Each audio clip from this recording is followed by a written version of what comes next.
Good afternoon and welcome back to Tamco Live. Today we have a very special session. We're going to close out the tour of our building, and we also have a very special guest joining us today. If you could please introduce yourself, even though he needs no introduction. Good afternoon, everybody. Frank McShane here.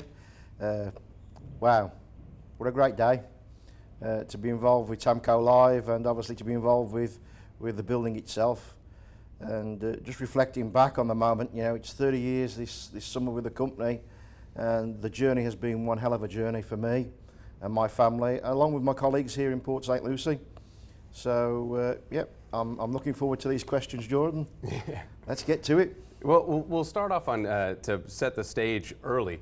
Obviously, this was a big project, but it was a project that had an interesting name. Can you kind of tell us the backstory to the project name?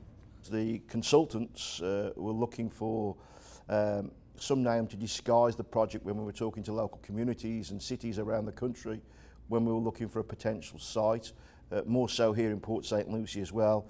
So we were sat in our office one of the afternoons looking around, and on the side of my bureau beside me were about 4 or 5 bottles of bourbon, because I'd started collecting bourbon probably 3 years ago. Don't drink the stuff, but I do collect it, yeah, so... He collects it for me. much appreciated. There will be a fun party one day at the house.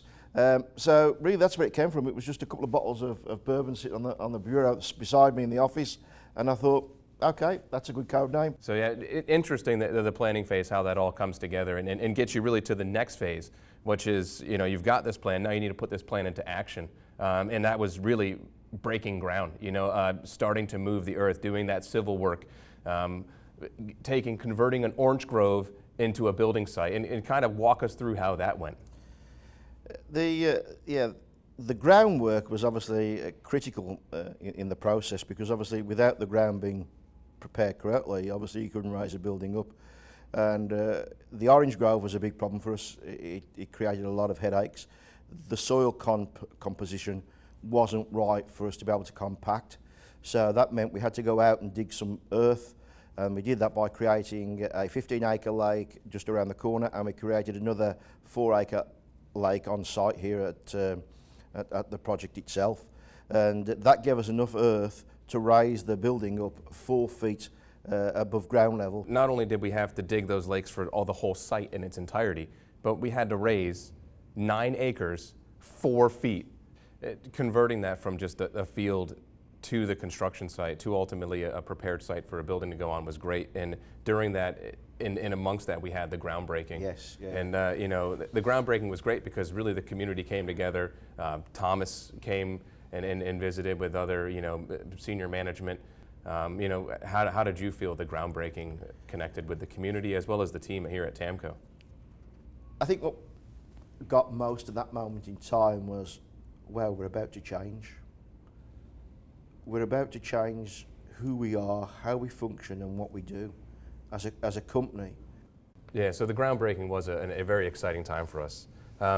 With the groundbreaking, the next stage of that was getting the building to come out of the earth, so to speak. You know, pouring the pad, tilting up the walls. Let's just talk through that process, because that was no small task.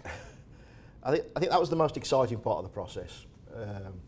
Is, you know, watching the contractors arrive at site at 3 o'clock in the morning, and next thing you know is in comes this train of mixer trucks, ching, ching, yeah, and you see, I don't know, maybe 30, 40 trucks coming in the morning, and they're just throwing concrete out on the floor. It was a moment of excitement, but then it was also a moment of realisation, because you actually got to see the size and the scale of the floor, and I think at that moment you realised how big this project was. Yeah, so we had to wait for the floor to harden, basically the foundation to harden. Yeah. Then they sprayed it down, built the walls, built walls out of 2x4s and wood on the ground, and then poured on top of the foundation the walls with lift points. And as these tilt walls were going up, the next thing you seen was that the roof centre was going up, so the centre of the building was having the roof put together. And next thing you know, we were tying the roof and the walls together very quickly behind one another.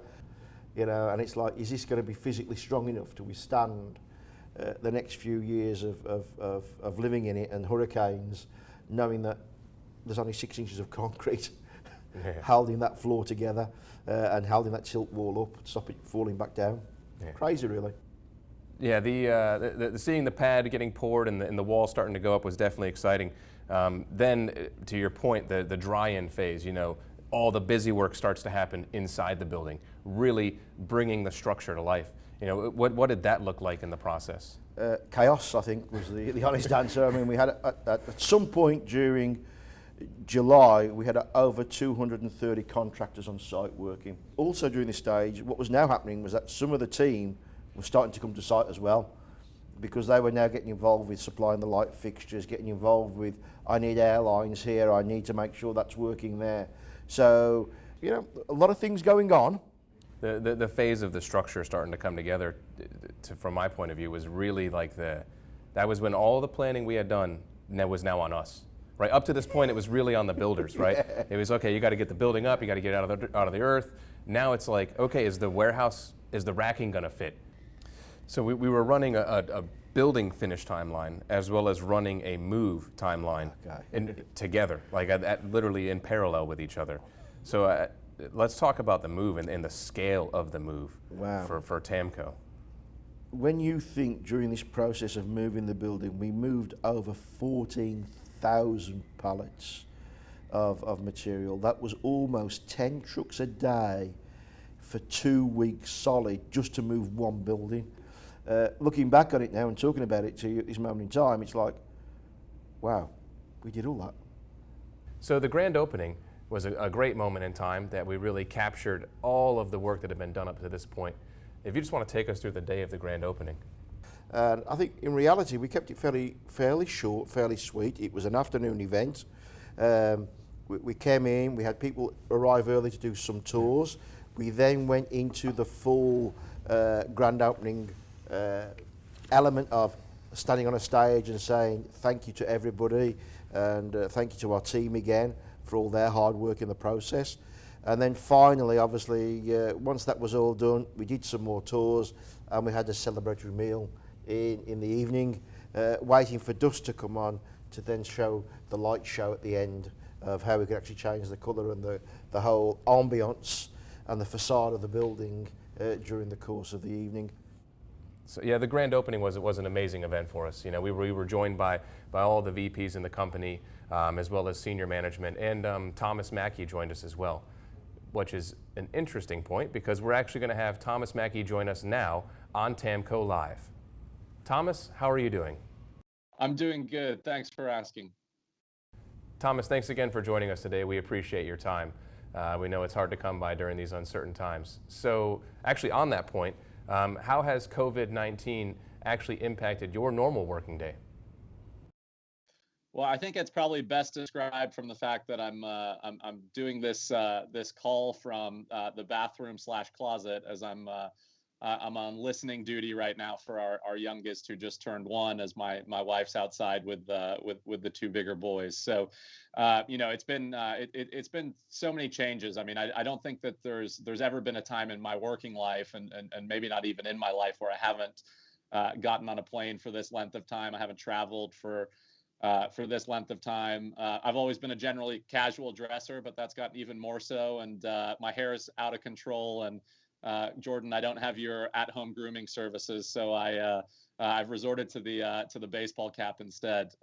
But you know, the flip side to that, and it has been, you know, it's been different, but in some ways, you know, it's also been amazing. I mean, I've never spent this many nights in a row with my kids. You know, my eldest is 5.5 now, and so you know there are silver linings to this whole situation.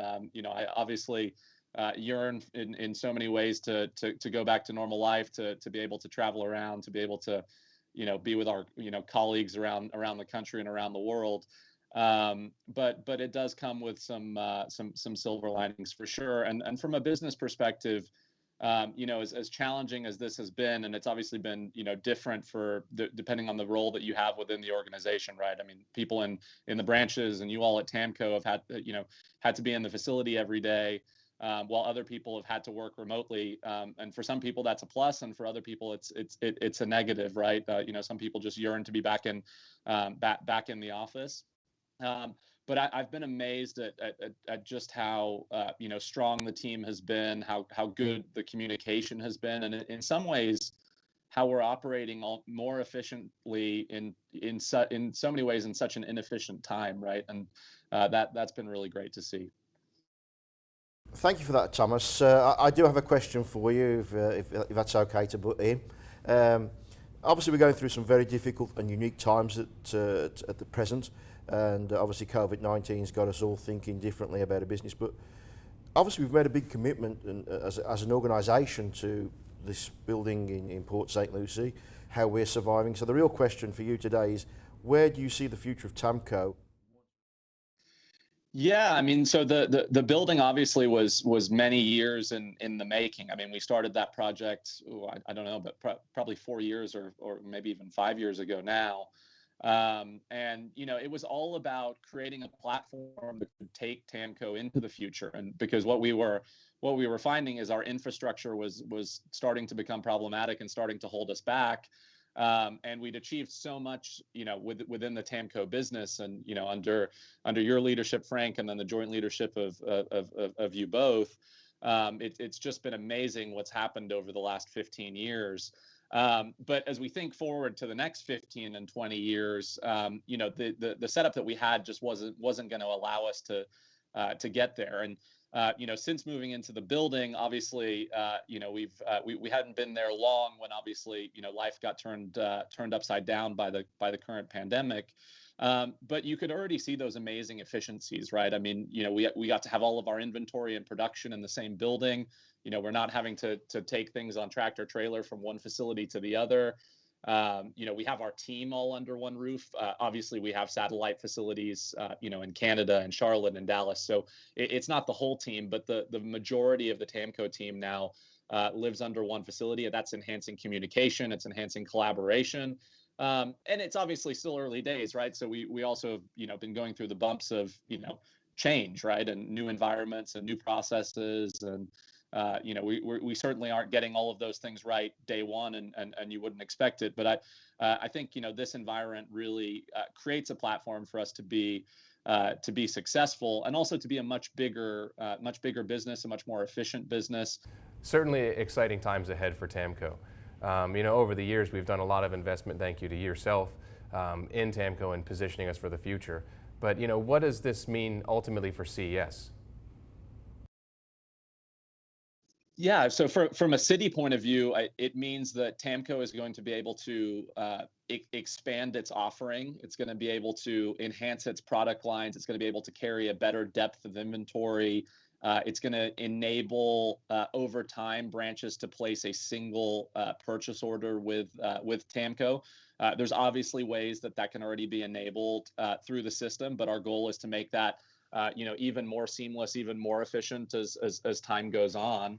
And also, it's going to be an amazing showcase. Obviously, right now that's not the case because, quite rightly, corporate travel is stopped right now. All non-essential travel for our business, and to be perfectly candid, virtually all travel for our business has stopped over the last 6 weeks, as we obviously prioritize the safety of our employees, their families, and the community around them. But once we get this virus behind us, and at some point, and I don't know when that point is, but over the next few years that will happen, and hopefully much sooner than that, then we can start resuming branches visiting Tamco. And when you come to the facility and you see everything that it has to offer, that helps massively solidify the quality of supplier that Tamco is. And an even bigger opportunity will be for us to be able to get our customers down to see that, right? Because ultimately, at the end of the day, branch support is one thing, but end user support is what is really critical to both the branches and to Tamco.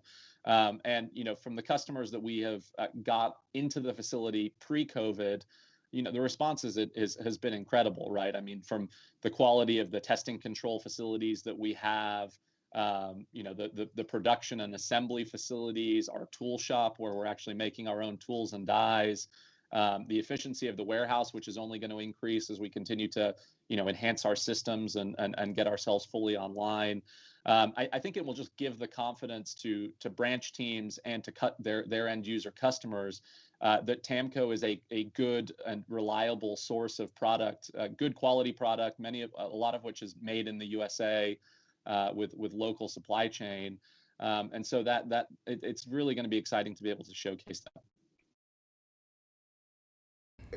Absolutely marvellous answer, Thomas. You know, crazy to think about, and obviously the future is very, very bright for us all within the organisation.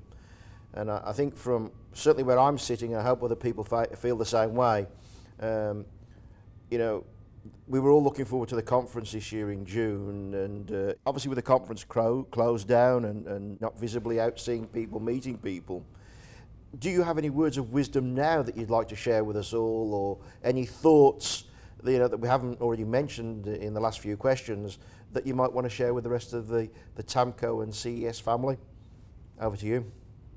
The thing I would really echo to everybody in the team, the team, our suppliers, our customers, is first of all a tremendous thank you. While this has been, and I took over the management of the U.S. business just before the financial crisis, so this is my second sort of large economic crisis at Citi. This is certainly the most dramatic, and so we obviously don't know how the next months and years play out. But I think it's very probable that this economic situation is of greater severity than the financial crisis was, and it really came. The drop was so severe and so dramatic. Because it, unlike a more typical recession, it didn't deteriorate over time. It was a real switch off of the economy for all of the reasons that we know about. So as tough as it's been, though, it's been an incredibly proud time for me, because just seeing how our employees have rallied together, how they've made good decisions, how they've stayed so committed to their customers and to the business. Our customers have been fantastic. Customers and employees have been rallying together to help out in their local communities, and we're trying to do as much as we can as a business to lend support to obviously people they're being impacted even harder than we are during this time. But none of the current challenges takes away from what I believe is an incredibly bright future. Not only for the U.S. long term, but for City Electric, and it's been great that I believe we've continued to outperform the industry during this time as we start to see numbers from some competitors come out. We've achieved more moderate sales drops than some others, and we certainly don't feel we're anywhere near out of the woods yet. We think it's going to be a tough environment for months to come. But at the end of the day, if we focus on the right things, and that is taking care of our people, taking care of our customers, taking care of our suppliers, and generally being good partners, I think we have opportunity to continue to strengthen, to continue to grow market share, and we certainly can't turn a down market into an up market, right? But what we can do is hopefully continue to carve out our piece of the market, but also to really be there and support our customers and strengthen our relationships with our customers, because ultimately at the end of the day, that's what this is all about, right? I mean, the numbers from a business are one thing, but all they are is a reflection of people and relationships. And so anybody watching, I would just say, keep doing what you're doing, keep taking care of your teams, keep communicating when there's issues. We've really ramped up our communication as much as possible through this, and honestly, that's another silver lining. That's something that I want to keep that cadence going even when we come out of the back end of this. There's no doubt we will come out of the other side, like all challenging situations, we'll have learned a lot and we'll be a better business for it. Thomas, thank you for those answers. We really appreciate the thoughts and comments. We appreciate your time today, so thank you. All right. Thanks, guys. Thanks, Frank. Thanks, Jordan. Thanks again for tuning into Tamco Live. We appreciate your time. This will finish the tour aspect of the Tamco Live sessions. We might shift gears in the future and do something different, but for now, we appreciate your guys' time. Stay safe, be smart. Just like you're out there supporting your branches and your customers, we're here to support you. Thank you very much. Have a great afternoon. you.